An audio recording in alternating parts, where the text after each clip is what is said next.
Welcome to the Madison Park Podcast. We're so glad you're here. Join us each week as we recap messages and take a deeper look at what God is doing in the community.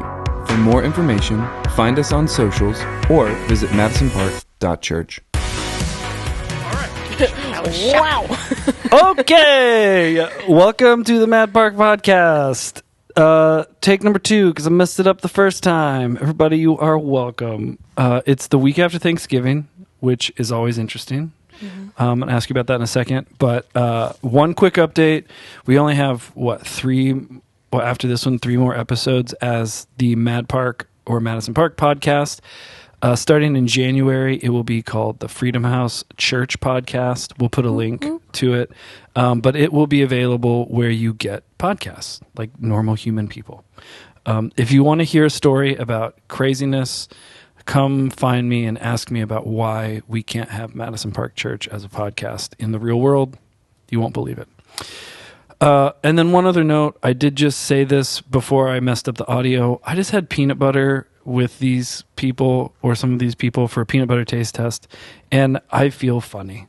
I think I had too much sugar. And then I ate some cookies on camera. So I'm feeling the sugar high. You don't have vegetables going on in you right now. I have no vegetables. Yeah. A lot of vegetable oil. Like beef jerky or something. Yeah. So You need some protein. I need, yes. Other than I the would- peanut butter Yeah. protein, because there's not that much in the peanut butter. True. Yeah. People want to be like, oh yeah, peanut butter is a good source of protein. It's only 8 grams. No. Really? Good source of protein? Don't ruin It's peanut Greek butter. yogurt. It's delicious. That's It's all got to that be more than matters. 8 grams. Someone's got to Google that. If you're at home, Google that. How many grams of protein are in a tablespoon of peanut butter? No way. No way. Sky is off camera saying that. No, I'm going to Google it while I'm talking. This is very important. There's just no way. I think if you smell a peanut, there's more than 7 grams of protein. Why are you smelling peanuts? I don't know. That's weird. Weird pastime. Yeah. Going to the ball game, open it. Yeah. That's good stuff. What a game. It's Got my wonderful. protein check for the day. You can't do that anymore at games, huh? You used to be able to just like open up and throw the shells. yeah, on the you were ground. able to do that at Texas like Roadhouse too. Texas You Roadhouse, can't do it anymore because of the nut allergens. Yeah. Yeah. Man, That's 2 fine. people allergic to nuts. Yeah. I mean, Yep. I don't want them to die, so I guess True. that's fair. If We you should be ask anti for that. peanuts at Texas Roadhouse, they will give you a bag and a bucket to put your shells in now. But I mean, that's still fun, but not as fun. no, that's fun though. I can't tell from the serving size, but it looks like you guys are right. I'm really sad about that. I ate containers full of peanut butter when I was first diagnosed with diabetes. Because of the Because need there's for less sugar. Well, because there's less sugar in that, but you still got like some protein, so Fair it would like enough. fill me up Yep. as I was still trying to figure out like how to eat food and That's survive. also fair. I will say this because this comes up. We are a nut-free facility, except for the peanut butter taste test, which we just did. No, we are a nut-free next-gen facility. We yeah. give out Reese's at the front desk. So Yep, sorry about that. That is true. So if you're allergic to nuts, don't eat the candy. just come to the kids' hall and you'll be fine. All right. And last note, because Kinsey has said something about it twice, I'm going to do my best to not have any weird throat noises because I feel like that's what happened last time you were here. How did I and say feel something bad. about it twice? Well, I thought someone brought it up twice. Me, I did. It was me. Oh, my bad. It was Kelsey. It was me. Okay, so quick question. Thanksgiving was last week. I want either like personal recap from it, or maybe like a weird food tradition you guys have or something. You don't have to do one of each, however that hits you. And yeah, Thanksgiving. Whoever wants to go. It's you. I nominate you. Okay. Well, my Thanksgiving day and weekend was quite busy. We just kind of like split the day between my family and my husband's family. I would say pretty normal foods. Then the very next day, we went down to Southern Indiana for my best friend's wedding. She got married on Saturday. Nice. So it was Busy like boom, boom, weekend. boom. Yeah. Very busy. That's crazy. Beautiful wedding. It was amazing. It was going to be outside. And then during rehearsal, she was starting to get angry because it was so cold. So we moved it inside, which Classic. was a blessing from God. Absolutely. Yeah. Because pictures were miserable outside. Oh my goodness. And I was can't even wearing imagine. like a long sleeve dress. and we had these little shawls on, and I was like, I can't. This is awesome. This is so beautiful. I was like, this is a great wedding, Bree. This is The photographer's like, stand still. I can't. yeah. Anyway, it was beautiful. It was a great wedding. Super fun, but just a lot of busyness. Yeah. So I feel like it's all gas, no brakes through the rest of the year. And Yep. I'm like, maybe January 1, I can breathe a little bit. I like it. That's fair. I ran a 5K because my family is a turkey trot family. And so Nice. even as I grew up, I was like, I'm going to continue this.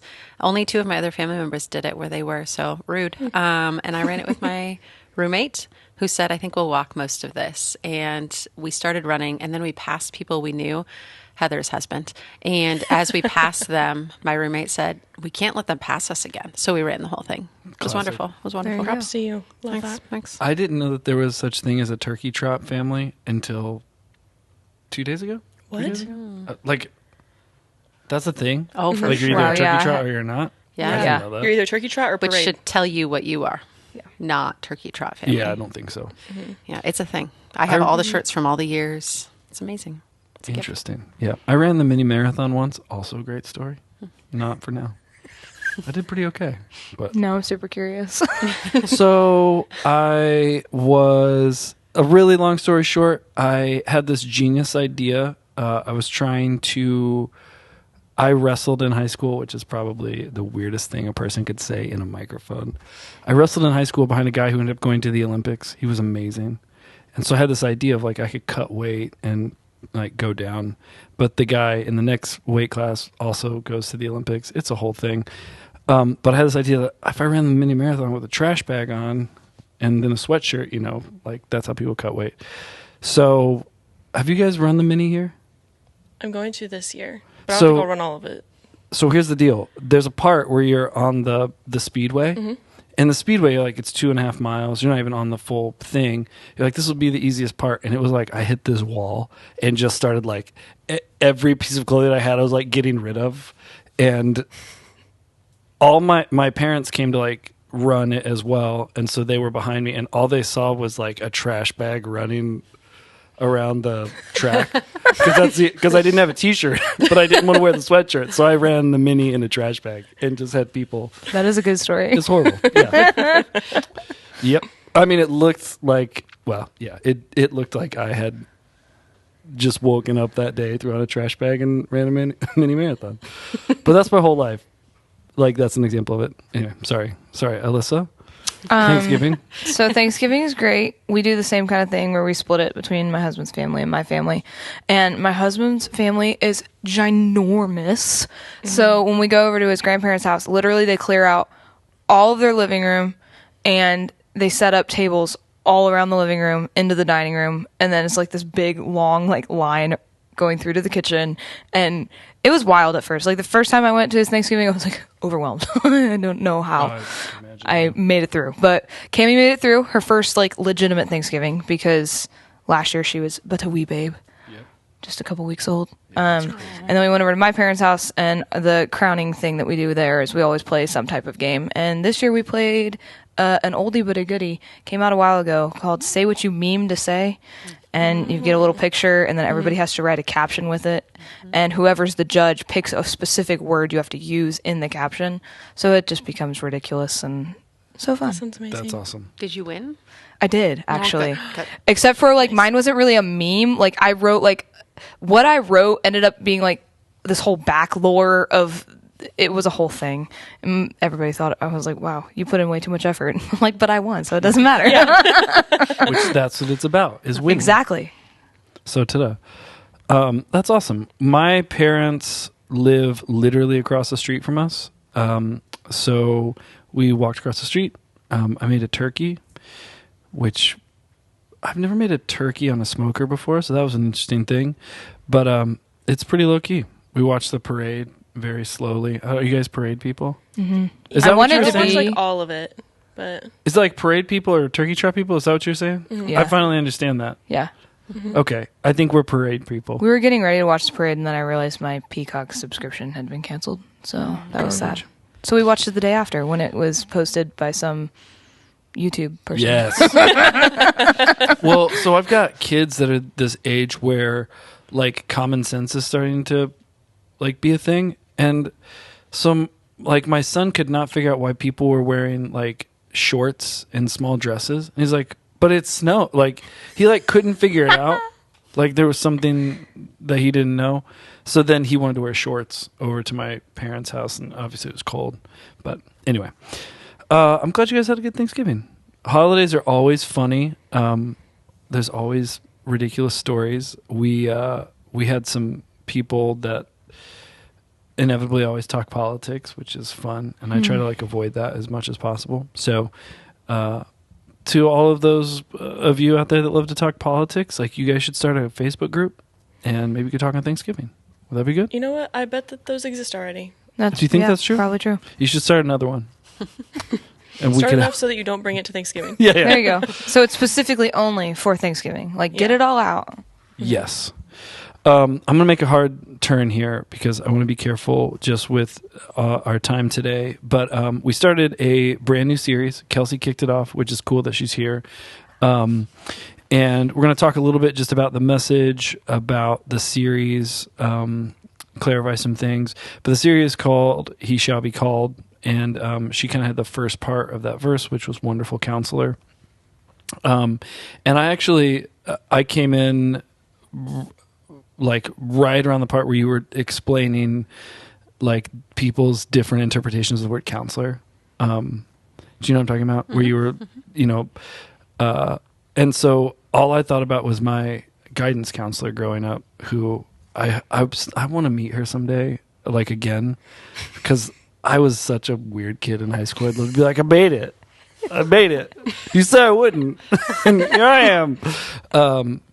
But I was curious, like, when you hear that, you like wrote that, what was your first thought with Wonderful Counselor? For me, it's always a therapist, counselor person, because my dad's a therapist. I've been in therapy, I'd say off and on, but mostly on for most of my adult life. So for me, it's the person sitting across. And I've had really good therapists, and then I've had a couple that were interesting. And so I didn't necessarily have a negative connotation of it. I think I was kind of like, oh yeah, like there's peace in this, which is interesting because we'll talk about Prince of Peace later, but it's not actually the same title. So there's something different happening with counselors other than just offering peace. And so that was kind of like, okay, what is the goal of a therapist? What is the goal of that person that sits there? School counselors are probably a little different. They're not necessarily doing all the things, but they are trying to like guide you to where you need to be. So it's just different. Yeah, the reason I always think of that story, and if you guys, I'm going to ask you guys about your version of counselor, why I'm telling this very small story. So my senior year, did you guys take like a job placement test in high school or anything like that? Mm-hmm. Where they would like tell you, oh, you like, this really matches up with who you are as a person. Mine told me I should, as a profession, volunteer at an elderly home. That's amazing. As a career. I'm not sure how I'm going to make money. As a career. But I took the test. So I'm going to work for free. I didn't take their advice on that one. So we had to take this test. And then we had like homerooms, and we took the test in homeroom. And then the next week they like would pass out these envelopes with your... And so like all my friends are getting them, and it's like, I'm going to be a business owner, and I'm going to be, a basketball player or whatever. And mine, I opened it up and it said "see counselor," and I was like, I assume that means I'm going to be a murderer, right? Like, because they're just going to go ahead and put my business. No. So I go, and she's like, "Hey, so like sometimes these tests aren't right." Like, she's like, "I've been doing this for 10 years. You're the second one I've had where it's like this is." And I was like, "What did it say?" She's like, "I don't." And it said forest ranger, and she was like, "But I mean, you don't seem like a forest ranger." I'm like, "Yeah, I'm not." So they're like, "Why don't you just take it again?" Like something was weird. So I take this test again, and she, a week later, I get a note, "see counselor," and she sits me down, and I can like see her face, and she says, "Tests don't really mean that much." And I'm like, "You're spending millions of dollars at a school corporation to like." And I was like, "What is it?" She's like, "No, it's not." And I was like, "What is it?" And she's like, "Nature conservationist." What were you saying? I don't know. Answers? But like, I remember calling my dad, and he just like laughed, I like nature, but like this is like next level. Like, and so like anytime I think about a counselor, like that idea, she knew me well enough to be like, this is clearly not you.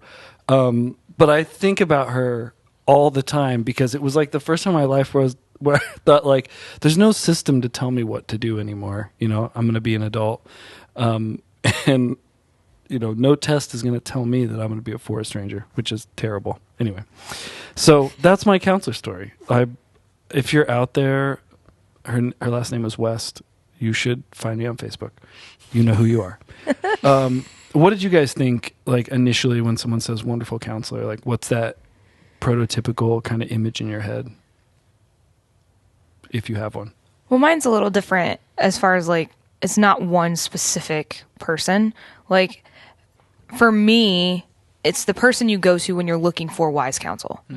So, like, in my mind, my parents, my in-laws have been amazing as far as giving wise counsel, close friends, just somebody that is going to be straight with you. Mm-hmm. Like your guidance counselor, that's not you, but like the same thing.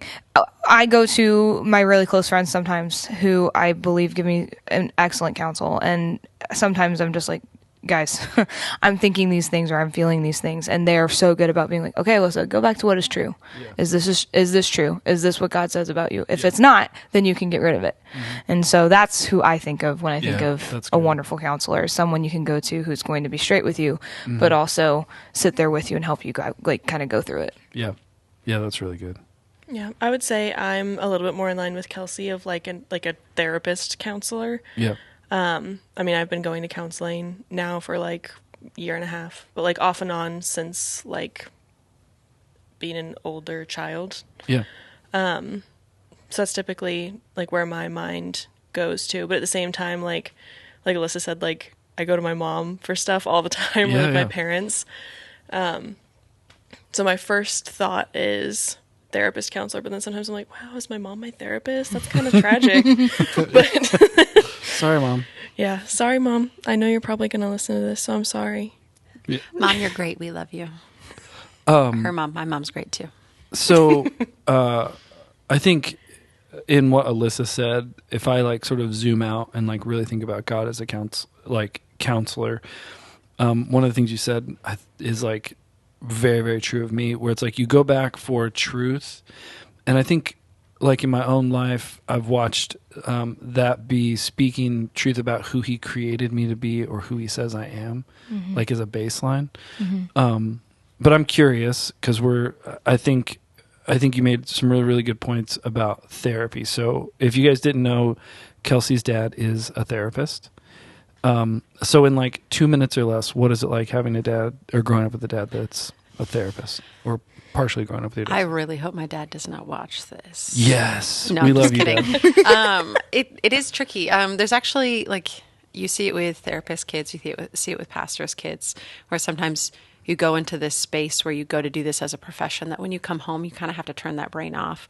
But there was still these moments where like I'd be having issues with friends or whatever at school, and you would watch my dad, like when he's listening, he'd go, and he'd like lean over in his seat and he'd go, tell me about that. And every time I'm like, Dad, I want my dad, not my therapist.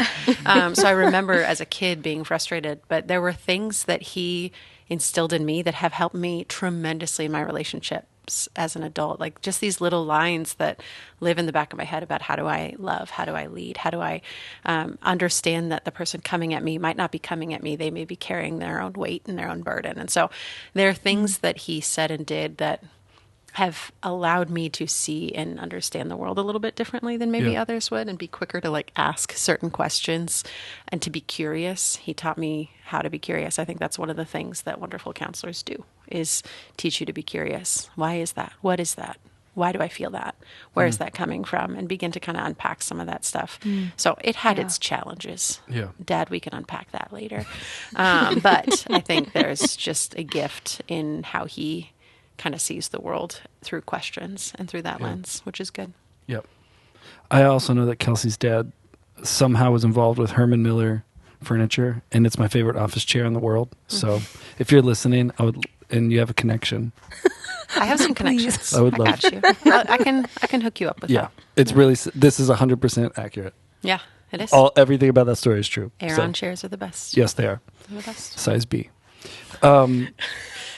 Anyway, so I'd be curious, and we don't always have whoever was preaching that Sunday in the podcast, so it's a little different today. But do you feel like, and I'm trying to condense a couple ideas here, so I'm going to fumble forward as we piece it together. But you just said that, having your dad as a counselor, it's like the way he looks at the world through questions. Do you feel like you've seen the Lord sort of guide you in a similar way? Absolutely. It's actually something I've been processing for a hot minute. And by a hot minute, I mean like the last 2 months. So not a very long hot minute. I've always been someone that asks questions. I've always been someone that second guesses, right? My favorite phrase is, okay, but like, what if like this is true or this isn't true? What I've come to the conclusion of, I've always felt like my faith is less because I ask questions. And I've always been good about like, yeah, doubts are normal. Like students come to you with doubts all the time and you go, no, like asking questions is good as long as you pursue the answers, because then it draws you closer to the heart of who God is. Yeah. But I've never been someone that I go just blind faith. Yep, it's going to work out. Like I'm just not that person. And so I've always been like, I'm a terrible Christian. I'm a terrible pastor. Like I shouldn't be doing this. And I've been watching like that curiosity of God, that curiosity that He has instilled in me. Like by asking questions, I get to know more. I get to experience more. Yeah. I get to find out that there's more. And a lot of times He doesn't give me the answers. Like I ask big questions and I sit, but I know that He can handle them and that there's a safe place for them. And so it's almost this place that I can go to when other people can't handle some of those questions, or they're not ready to answer, or they're annoyed by the 1,400 questions I ask in a day. But I think there's a goodness of this wise counselor who sits on the couch and goes, come sit and just unload all of it. Like I can handle the questions. And so for me, it's been this revelation of what if for a lot of us, faith isn't just this blind trust, which that's a huge gift for the people that have that. And I greatly respect and appreciate that because I don't have that. But what if for some of us, faith is asking questions and trusting that He's still good regardless of the answer. Yeah. And so it's been a journey of drawing close to Him in a different way. And so I think questions have been beneficial for my faith. Again, it's been like 2 months of understanding a little bit more of what this looks like, but that's what I've been gathering. Yeah, I think it's interesting, like looking at sort of the next 3 weeks. You have Wonderful Counselor, Mighty God, Prince of Peace, like that idea. And I, like in my own sort of weird way, I try to, and I'm sure everybody does this, sort of like look at the content but from a different angle. And it's like Wonderful Counselor is sort of like this person that's on your side, like in it kind of with you. Mighty God feels like defender, like someone who's in front of you, and Prince of Peace feels like an advocate in a different way. And so, this would be a question for all of you. I don't know if you were like, hey, like names of God, like I don't know that my first reaction would be Wonderful Counselor, and I think it's interesting that it is. Do you guys feel the same way? Would that be your first inkling to think in that kind of manner?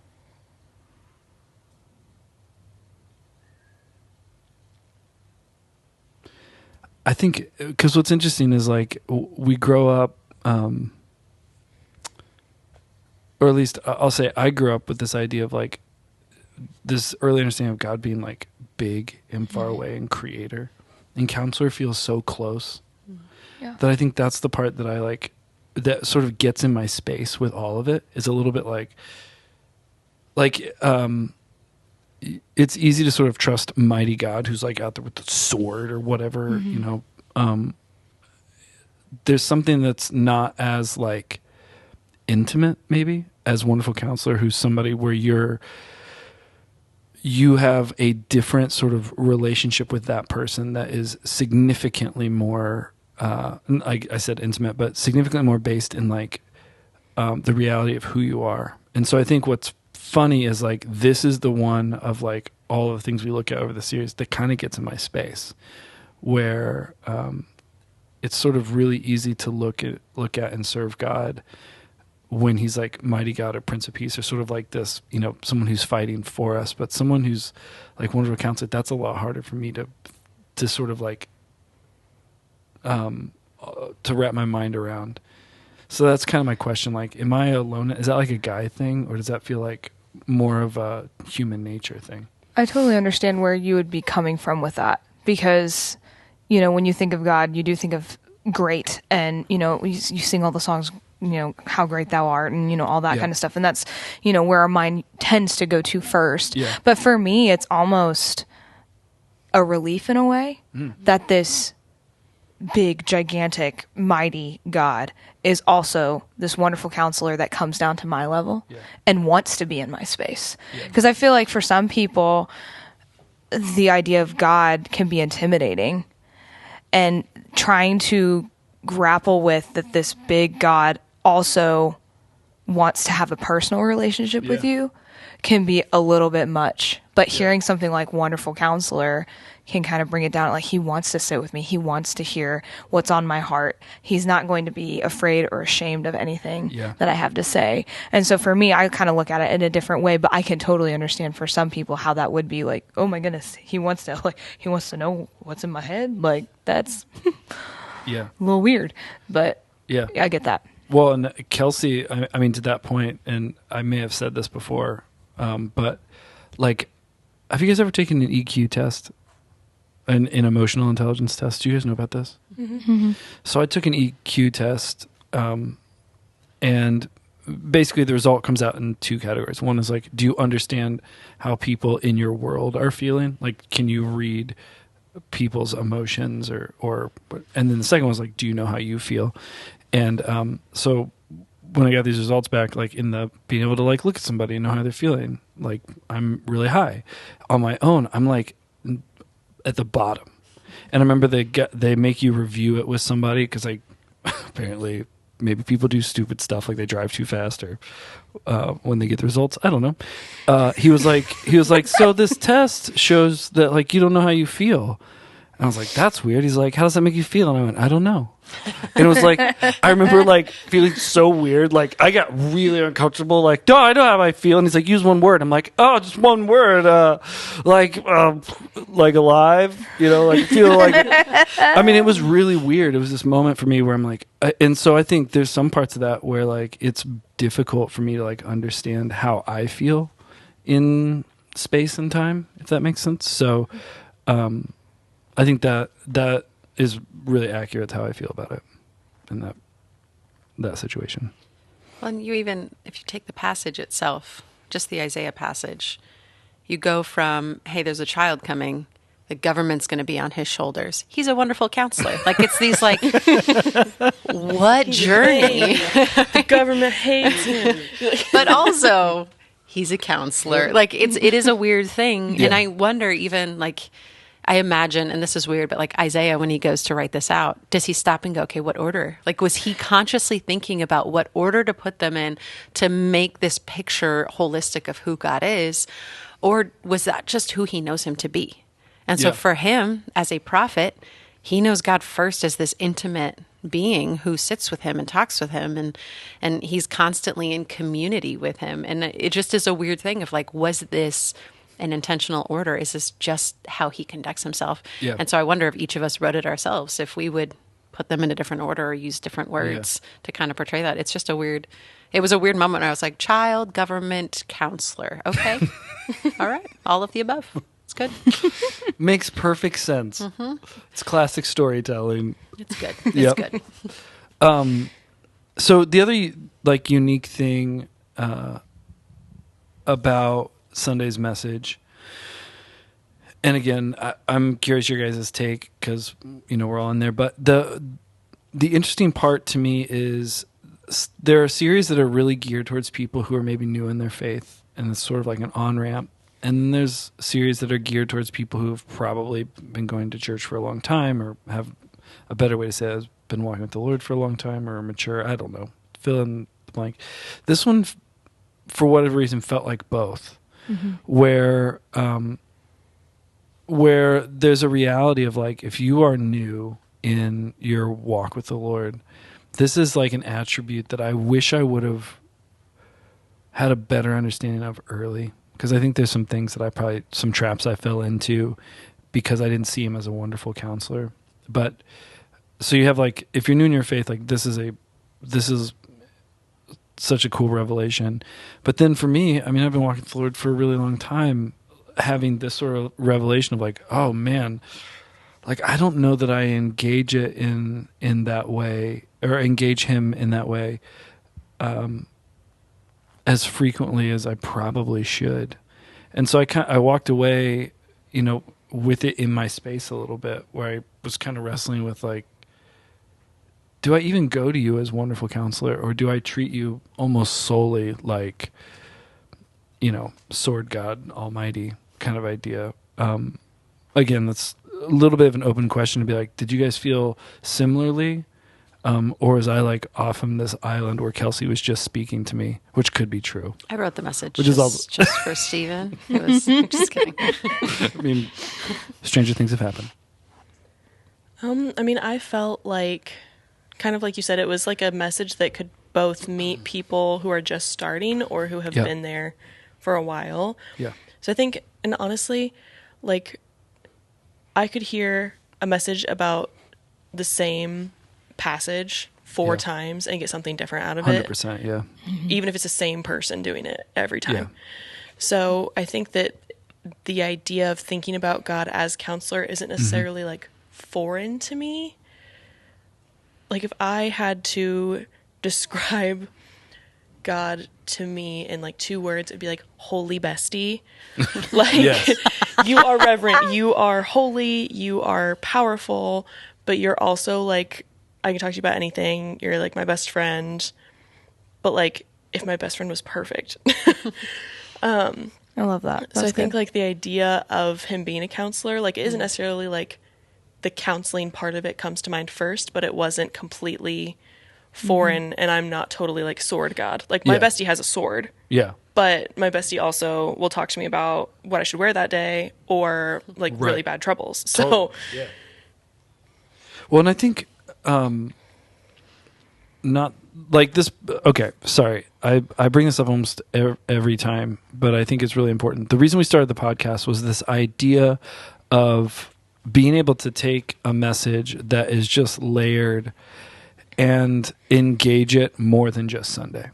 And so one of the things that Kelsey just said, I think is like so key to what we're trying to do here. It is also so true to the message, which was this idea of asking questions.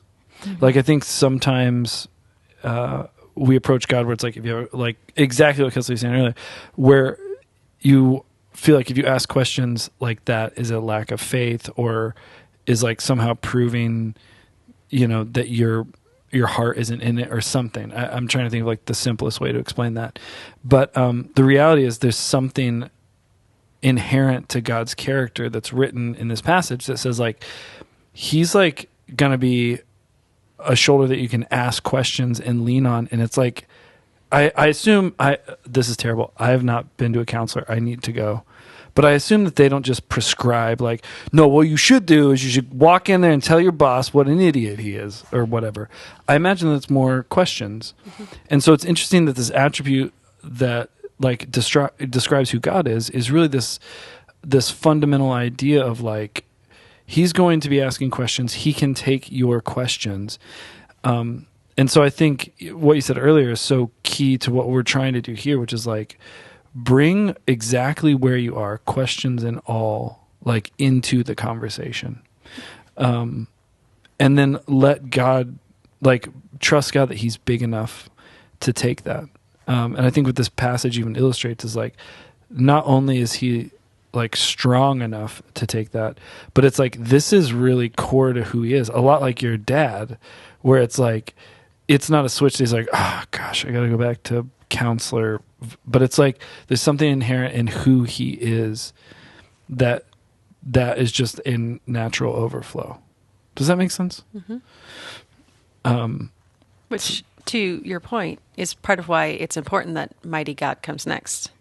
Because if we don't see the mighty God part, like there's a trust that comes with this might and this power that like he's both, and he kind of has to be both. So he can hear your questions, but he also can hold space for the inevitable stuff that's going to come. So like the four have to come together in order to be this complete picture of this nature of who God is. Like he has to be these four things in order for him to be God. Otherwise, it is my dad, or it is someone who does mighty things. Yeah. I don't, a swordsman. I don't. I'm That's the sorry that I illustration brought we the could sword use. in. Sword God. Sword Yeah. God. Sword My God, bad. and then My Prince bad. of Peace is just Gandhi God, and right, like Yeah. there's an essence of God that he is all of that, and so he can handle our questions, but he's also going to ask them, and Yeah. he's going to invite them, and so they have to come together, which is hard to do in a 4-week series where we're talking about them separate, but they are the unifying presence of who God is. Yeah, and what's interesting is it's almost like we have a bunch of college age guys that are on our team, and we have these conversations that I just like treasure. But one of the sort of like, if you were to lump them all together, one of the questions we get is like, how do you know you're growing, like in your relationship with the Lord? And I think we would rank questioning as like layer one, like, oh, it's kindergarten, asking questions. You don't know everything. I kind of feel like, the more that I walk this, it's really the opposite. Is like the longer you walk with the Lord, the less afraid you are to ask the questions, and you trust in the gap. And so I think there's something powerful for the people in our church that have been walking with the Lord for a really long time to go like, have you asked the question that like is burning in your mind or in your heart or whatever, and that's not a reflection of your maturity or your faith, but it's or it's not the reflection you think it is. It's like a positive thing that actually is maybe an indication that you're growing. Again, does that make sense? Because if it doesn't, I would want you to be like, I have no idea what you're saying right now. No, I think the more and more we know who God is, the more and more we realize he's more than we know. So we have more questions. Yeah. And the more we realize he cares about all the facets of us, so the more we're going to give him more of the information and the questions and the concerns. And Yeah. I agree. Yeah, I'm really curious to for this week's message. I know a little bit. I talked to Heather, but like, I think to your point, sort of putting all of these sort of snapshots together, even for somebody, again, I've like been in church for so long. I'm just intrigued to see how all the pieces fit together in this way. And so we would encourage you, like, if you didn't see last week's message, it's available online. You can go to our website. You can tune in and watch it live. I'm going to make a hard turn so that we're good on time, because I promised that I wouldn't keep people here forever. So I'll make 2 quick plugs, and I'm going to ask you about Blue Christmas, but in the gap. First thing, Christmas Eve services. We've had a lot of questions about this. Christmas Eve is December 24th. Yes, the day before Christmas. Yes, it's the eve of Christmas. Yeah. And our service is at 6:00. There's going to be activities for kids and families. So we're opening like all of those things at 5:30. So if you want to come early, you can. And then it'll be open 30 minutes after service. So you're going to want to check that out. If you have been here before, we are doing our big like Christmas Eve cookie call out. So if you don't know what that is, essentially people bring cookies on Christmas Eve, like lots and lots of cookies. If you would like to bring some, like if you have a famous family recipe or something very Christmassy, if you have like a weird ability to decorate things with icing, we want your cookies. But we do need to know if you are bringing them so we have enough table space and things. So text the word cookies to 40727, which sounds hilarious to say out loud. Also, we just said it a few minutes ago. Yeah. Would you do a quick plug for Blue Christmas, and then just Jingle Jam to make sure people kind of know where to go for that? Absolutely. I'll start with Jingle Jam because it's first, and I think sequentially. So here you go. Jingle Jam is on Sunday, and you should register because it's going to be a lot of fun. We had rehearsal last night, and it was chaos, which is exactly what we want it to be, but it's controlled chaos. And we're doing all things Grinch themed. So we're doing breakfast for dinner. I hear some of the pancakes will be green. We'll see what happens. That sounds like green eggs and ham, but that's a different Dr. Seuss experience. We'll save that for Easter. It's fine. But it's going to be a really fun time. So register. Go to text Jingle Jam, one word, Jingle Jam, to 40727 to register. Bring your friends, neighbors, all the things. It is limited capacity, so we want to make sure you get seats. The other thing, Christmas is often characterized by all like the fun, right? Yeah. My favorite thing at Christmas is Christmas lights. I just love them. I love them. I could look at them every night, except for the fact that it's cold outside. I don't handle cold well. Neither does Steven. So we're in that boat together. I have bird bones. It's fair. It's fair. We're going to just I'm going to stop. We're going to just keep moving. Okay. But it's characterized by all the fun. But one of the things that's true is even if there's fun and joy and chaos, there's still things that are difficult in a year. And so whether that be a loss of a family member or a friend, loss of a job, a shift in your job or your family, even just a change in expectations of what you thought your year would be, grief comes with this season too. So one of the phrases that I use all the time is grief and gratitude have to coexist. And so for the season, we want to offer something called Blue Christmas, where we come together and we just be for a moment and reflect and light some candles and have a space to think about what God is doing. And honestly, for a lot of us, maybe there's so much grief, but because we have to take care of so many other people, we don't have a place to put it, and it becomes overwhelming. Yeah. This is a night for you to come and put it down and say, okay, here, I get to feel my feelings. I get to process through it. You don't have to wear a Christmas sweater. You just come as you are. So the 19th, 6:30 in the main auditorium. It's going to be, last year was our first year doing it. And it's just, I needed it just to slow down and be still and remember that God is God, even in the hard parts of Christmas.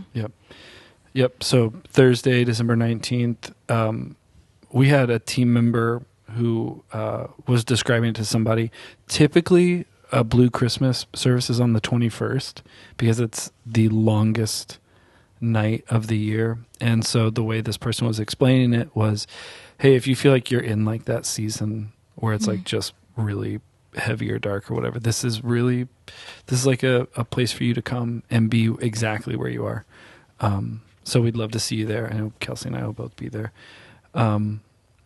So yeah, we'd love to see you this Sunday. Keep checking back. I'm saying it all the time, but starting in January, we will be rebranding the church to Freedom House. If you would like to get involved somehow and stay up to date, go to freedomhouse.church and you can put in your email, and that gets you involved in the newsletter with that. But we're super excited about it. Thank you guys for being here. This is awesome. You guys are awesome. Thanks for dealing with my peanut butter story. I feel like I started that off really badly. Sorry, people. Peanut butter and marathons. Yeah, peanut butter, trash bag marathons. Trash bag. You got crazy stories over there. Dude, I know. Oh, and your forest work. Oh, Yeah. yeah. Yes. The nature conservationist. I know nothing about nature, like honestly, which is great. I would love to see that test now. Anyway, we love you guys. We'll see you later. See you next week. Bye. Thank you for joining us. For more information, visit madisonpark.church.